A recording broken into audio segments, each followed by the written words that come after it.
Hi and welcome back. I'm Carly from Soundside Studios. Today I am taking you on a deck tour of Tarot for All Ages, a beautiful and colorful deck designed for children to adults. Let's go have a look.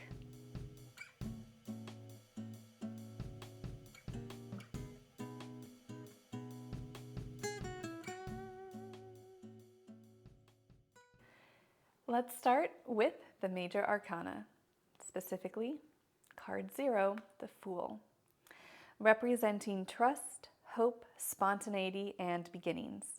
We have a lot of traditional imagery because this deck is based on the Rider-Waite-Smith. So this dog is the inner animal that helps protect you and take care of you if you're truly in danger. A white rose of innocence and a tiny knapsack, meaning the character has some things to help them, but ultimately they trust they'll figure out their challenges as they come to them. The Magician. Manifestation, playful work, creative spark. I love the playful work component here because when you're being creative, it doesn't come out of stress.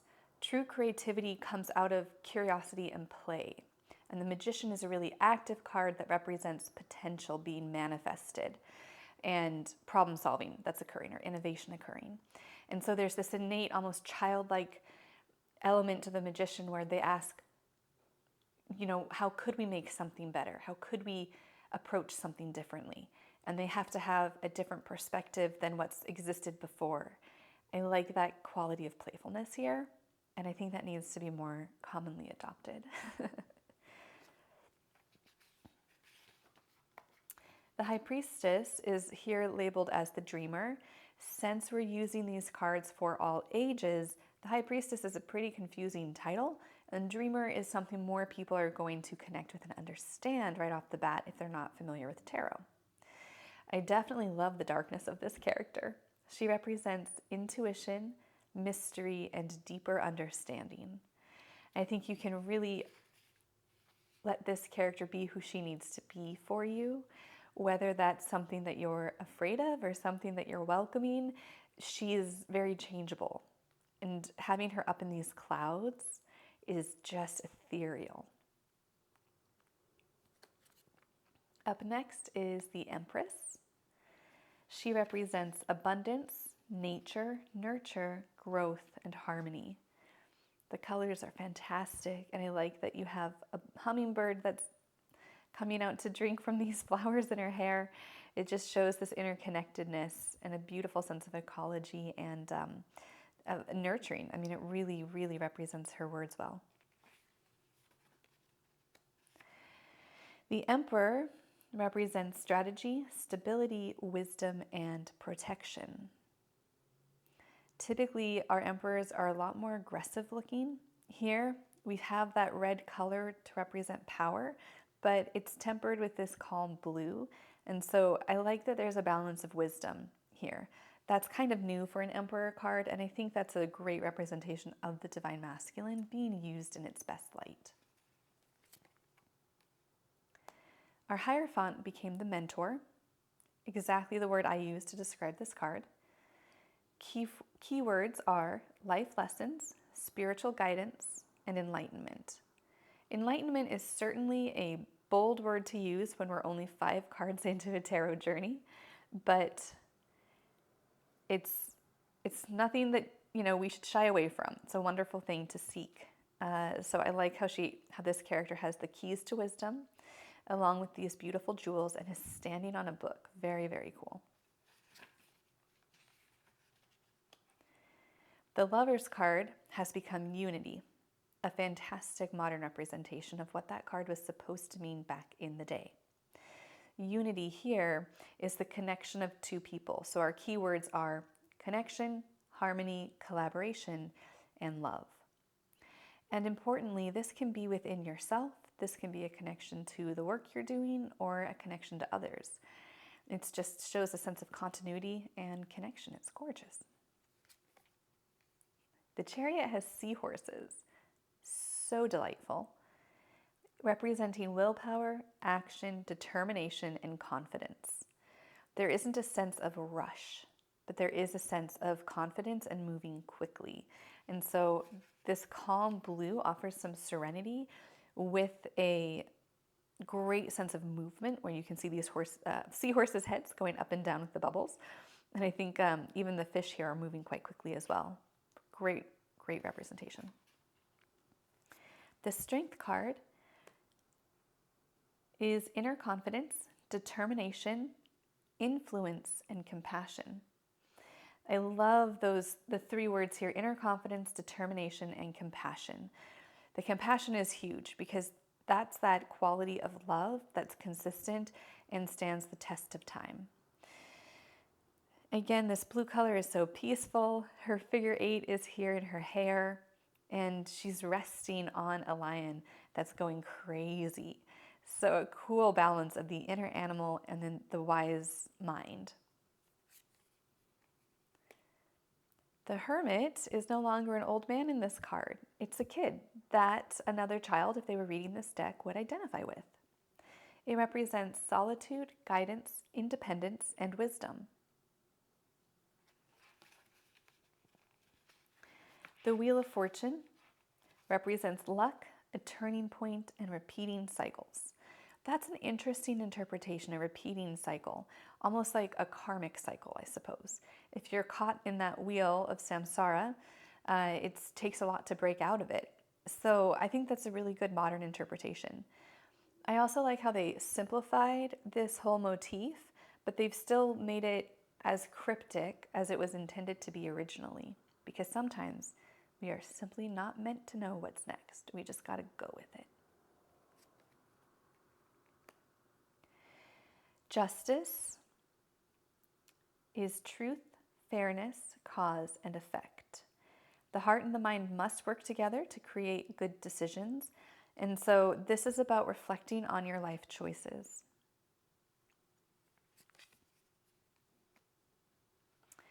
The Hanged Man is now labeled surrender. Release, pause, change perspective. It's interesting that the character is being held and suspended by these birds. So he is out of control, but there isn't the sense of being stuck to the same degree. It really closely aligns to the Wheel of Fortune for me, where there is a sense of motion, and it asks you to relax and let things take you where you need to go. The Death card is named Rebirth. From the darkness comes bright and expansive expression. This character has emerged from their cocoon as a newly formed being with this bright, beautiful color. This is about endings, beginnings, transformations, and changes, sometimes for the better. Balance represents moderation, cooperation, and harmony. Second time we're seeing the word harmony be used. I think that probably could have been improved a little bit to be more specific about what they mean by that. But I would like to use the word healing for this one, because typically when you create that balance, you're in an equilibrium that allows you to be centered and well. The illustration here, though, of her dress containing the cosmos is really beautiful. And the balance of her being on a tightrope while juggling, it's both, you would think it'd be stressful, but she's at peace. And so I like that kind of juxtaposition, and that truly is balance, right? It's not static, it's dynamic. This tightrope is moving, she's juggling, but she's adjusting in order to keep herself centered. And that's what this card requires of us. It's not having one rigid plan every day. It's having a plan that can adjust to what the needs of the day are. Our Devil card is translated into the word greed. Also something that kids will understand and appreciate more than just seeing the devil, which is quite shocking for many people. This represents over-attachment, standstill, and self-absorption. What an interesting batch of words to bring up for somebody who's 9 or 10 years old. I'd love to use this deck with kids and see what their responses are, because I have not actually tried this out with any of my younger clients. The Tower is energy, interruption, transformation, and restructure. Restructure is one of my favorite words for this card because sometimes we need to tear things down so we can rebuild something better. And this gives you the sense that we're blowing the roof off things and everything is shifting, but this isn't as scary as seeing people come out of the tower falling. Here we have wild waves, we have birds flying. It looks a little chaotic and scary, but it doesn't look as shocking and jarring as traditional representations, and this is a good modernization. The star is peace, hope, healing, and solitude. This is such a friendly face. How cute is this? We're always used to seeing some voluptuous or, beautiful woman who's nude by the water. And this is the representation of peace and relaxation and refreshment that I think some of those other cards are missing. Highlighting that expression for how she feels on the inside is so important in communicating the message of this card. And the dove representing peace, some water coming down, water coming out, shows flow, shows calmness. I love this representation so much.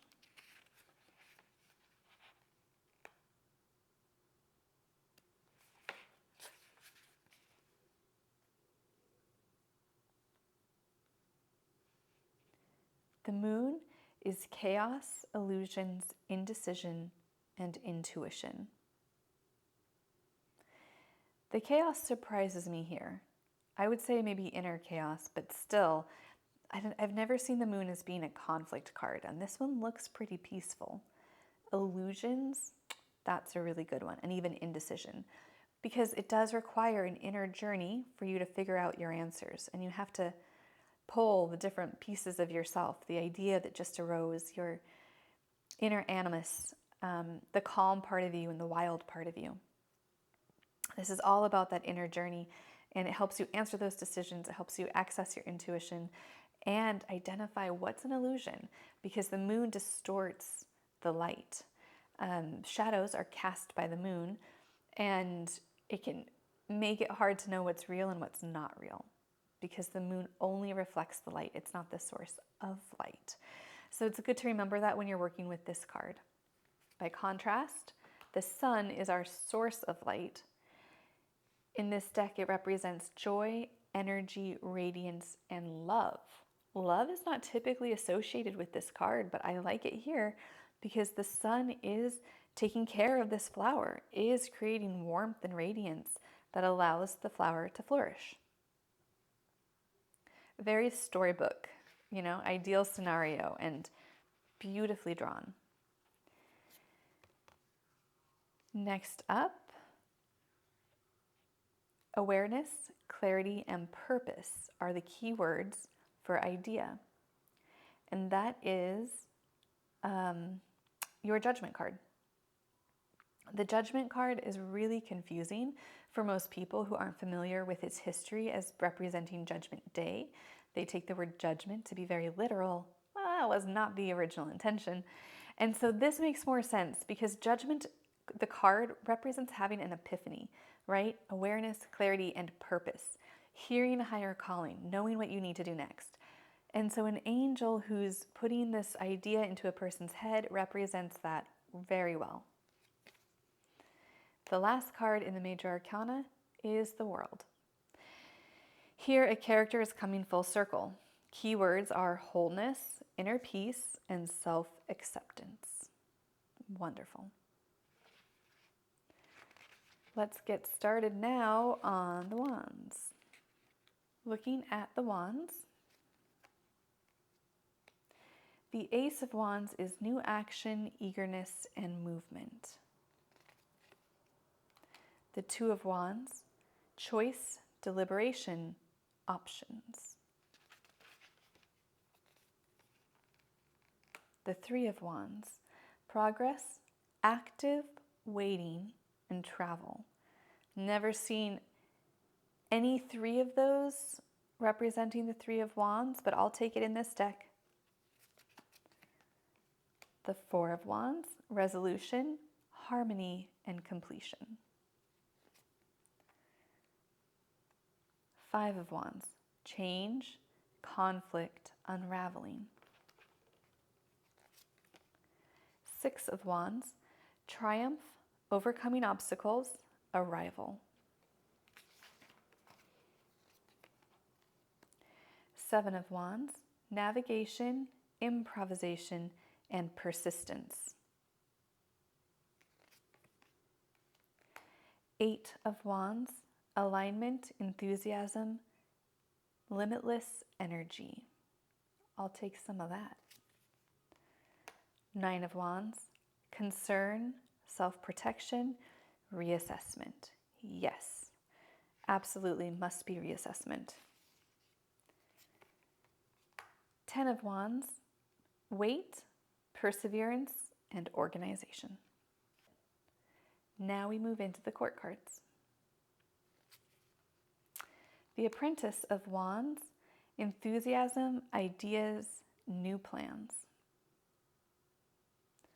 The Steward of Wands, goal-driven, influence, motivation.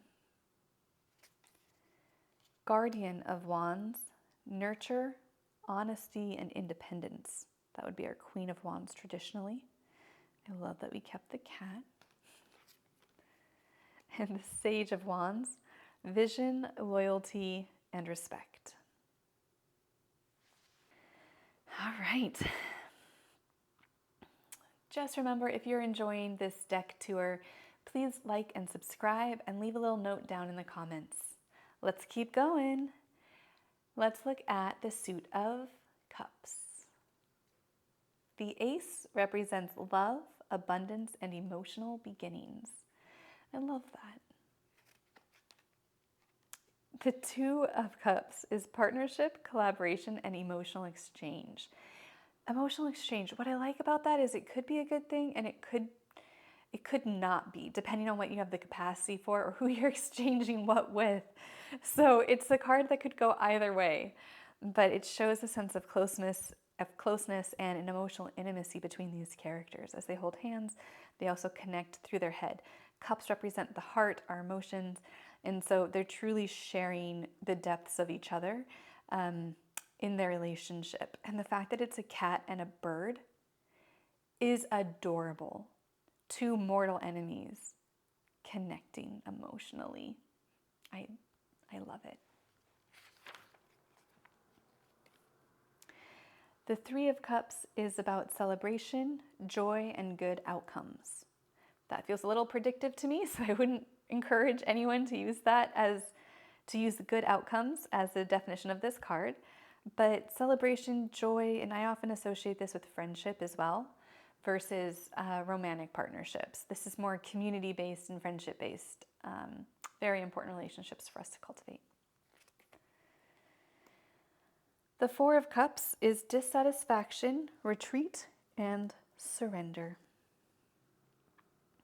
This character, I know there's a backstory to this card. I know there is. I'm so curious who this character is and why he's down here and why are these cups on him. I think this could be a really good animated short, in my opinion. So the image is representing a moment when you've had enough and can't take anymore. And it's an encouragement to be kind to yourself. It's giving me those 10 of Swords vibes, but in a more emotional sense. So that's a nice interpretation here. Let's see here. It goes this way. The Five of Cups is remorse, loss, and sorrow, which is a natural progression from feeling overwhelmed. The Six of Cups is new friendship and supportive connection. I love the idea of new friendship, and supportive connection is also really sweet. That aspect of sharing is here. It's a very sweet card, very energizing as well with its colors.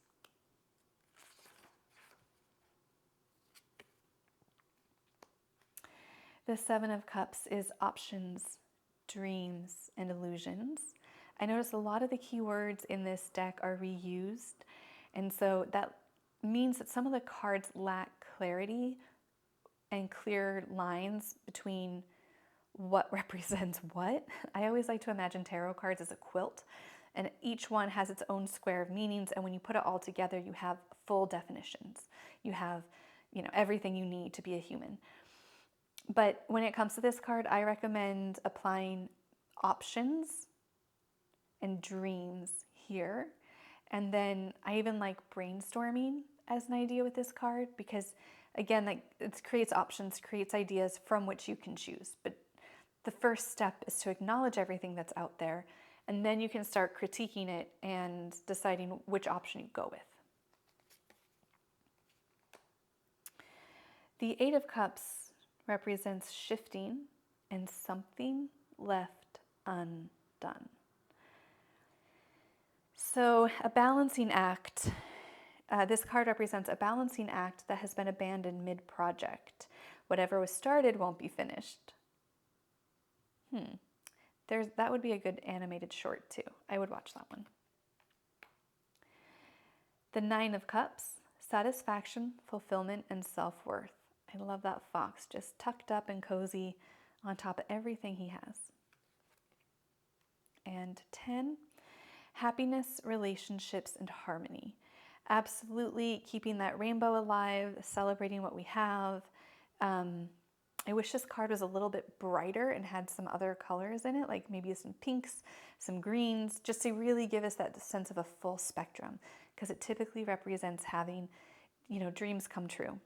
But this is a beautiful representation, and I love that we keep this lifted up in the air feeling, because that's what we need for a vision. It needs to be something that is slightly unattainable, but it is within our sights, and we'll find a way to get there once we can see it. Let's move to our court cards. The Apprentice of Cups is intuition, curiosity, and observation. Curiosity is a big one for any page. Pages here are apprentices. I also like playfulness as a part of this card. I know it's not mentioned here, but I always consider that if a character is able to talk to a giant fish in a giant cup, they've got to be pretty imaginative, and that goes along with the Cups energy. The Steward of Cups is creativity, ability, and fearlessness. So our traditional knight, I get it, I love it. The Queen here is called the Guardian of Cups, compassion, emotional balance, and understanding. And the King is our Sage, calm, mediation, and leadership. I really like the mediation here. I think that's very appropriate because this is somebody who helps other people handle their emotions. They lead and other people follow them. Next up, let's look at our swords. The Ace of Swords is a new idea, clarity, brilliance. That word needs to get used more often with this card. The Two of Swords, decisions, inner conflict, oblivion. That sounds intimidating. Oblivion. Oy, oy, oy.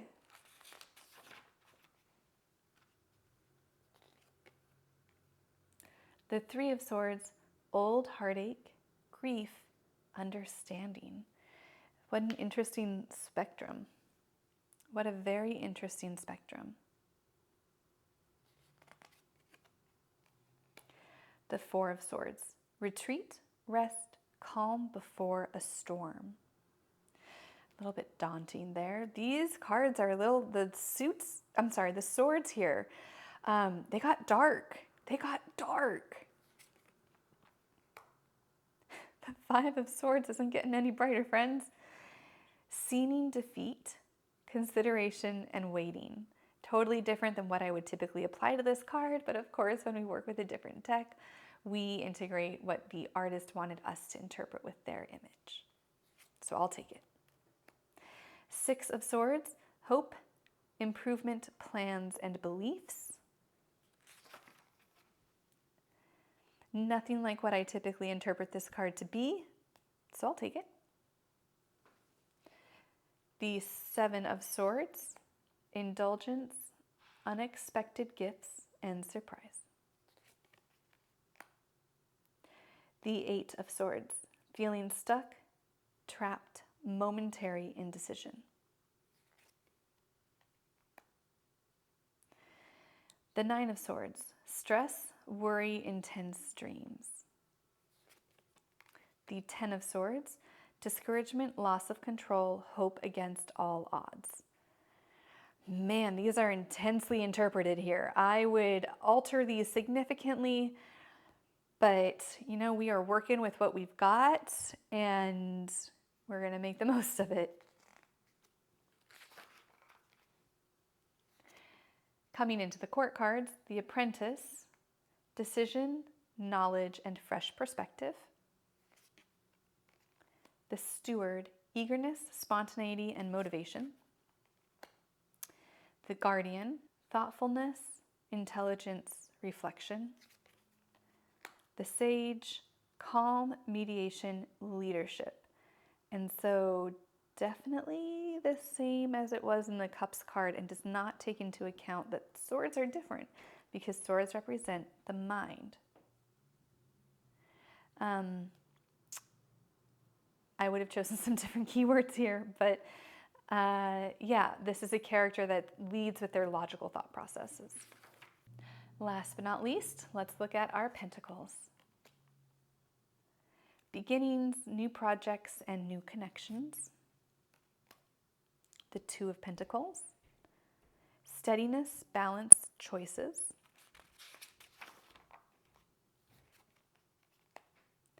The Three of Pentacles. Process, apprenticeship, and learning.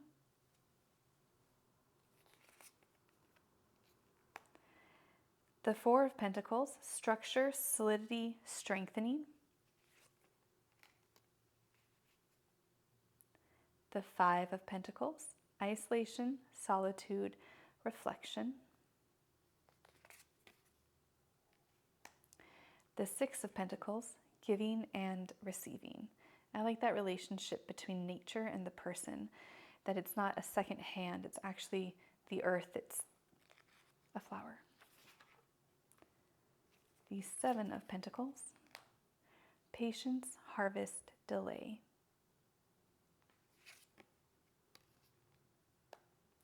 The Eight of Pentacles, application, focus, and skills. I really like that one.